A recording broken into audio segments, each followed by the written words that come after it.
This would be about 50 from here. May protected well this time. It's Walker again. Tez Walker, third touchdown of the night.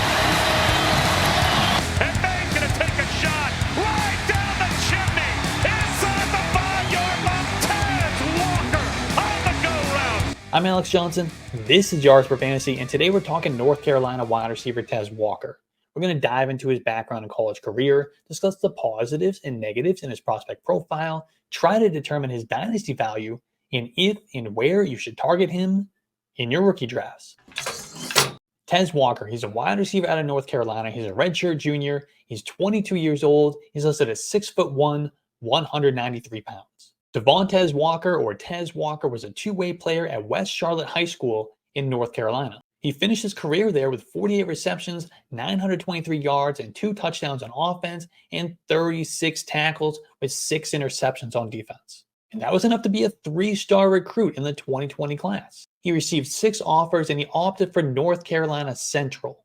However, NC Central's 2020 season was canceled due to COVID-19, and that prompted Walker to transfer before he even stepped on the field.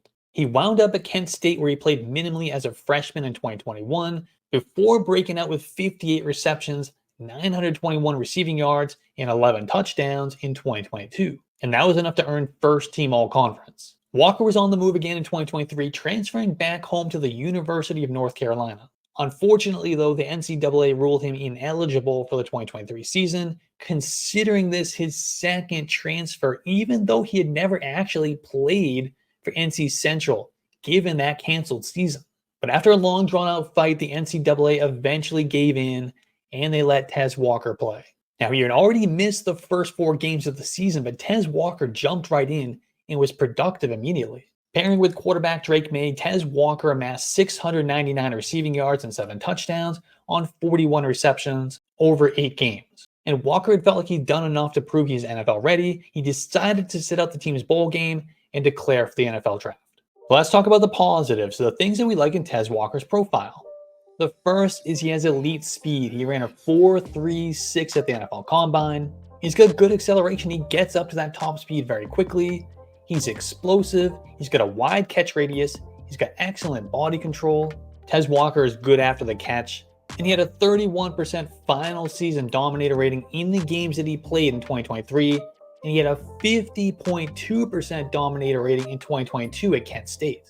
Dominator rating measures how much of the passing offense a wide receiver accounted for. I consider 30% the baseline of good. He reached that mark coming in, having not played for the first month of the season at a brand new school with a brand new quarterback. And he absolutely crushed that at Kent State. And I know Kent State is a small school, but this is exactly the type of dominator you would want and expect from a really good prospect at a small school.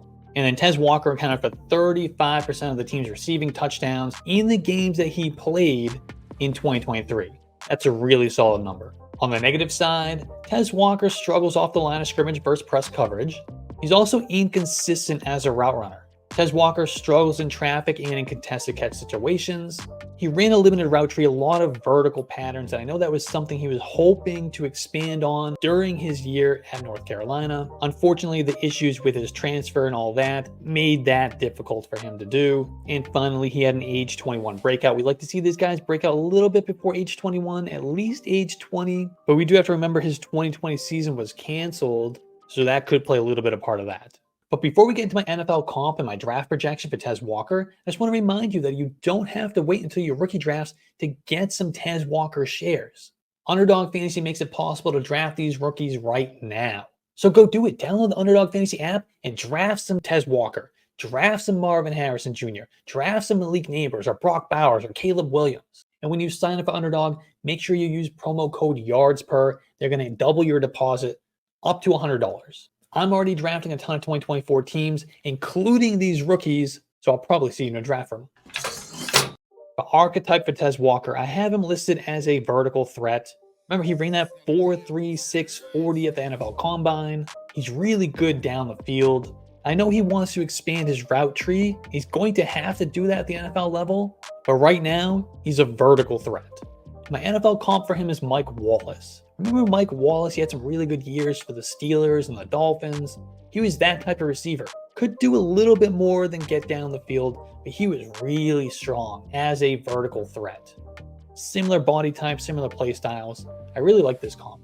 Let me know what you think of it, and if you have a better comp for Tez Walker you'd like to share, drop it in the comments. And while you're there, make sure you hit that like button and subscribe. In my draft projection for Tez Walker, I think he's going to come off the board in the second round. I expect him to at least be on day 2. There are a lot of wide receivers that are going to come off the board in the second round. I do think Tez Walker is going to be one of them. The bottom line is, Tez Walker is one of several wide receivers in the 2024 NFL draft class that is sporting elite speed. And to pair with that, Tez Walker has exceptional acceleration and explosion to make him a true vertical nightmare. And he reaches his top speed very quickly, which allows him to zoom past defenders early in the route.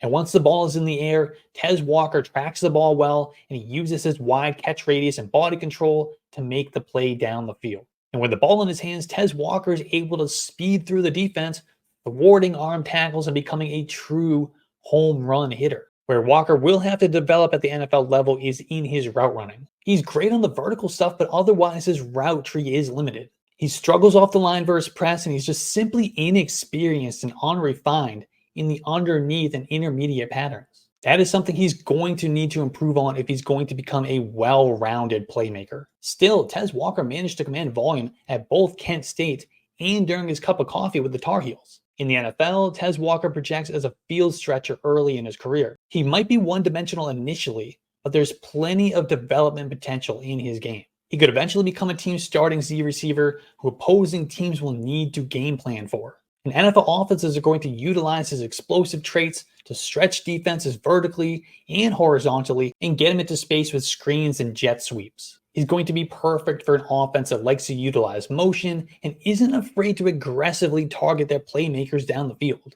On draft weekend, we can expect to hear Tez Walker's name called within the first 3 rounds. Consensus seems to have him on day 2, but there are already mocks with him sneaking into the back of the first. And that drumbeat is going to become louder and louder the closer we get to the NFL draft, especially after he blazed at the NFL Combine. And in Dynasty, that draft capital is going to go a long way to determining his final landing spot in rookie draft ADP, but as of right now, he's looking like a mid to late second rounder. So if you like upside of round 2, Tez Walker's your guy.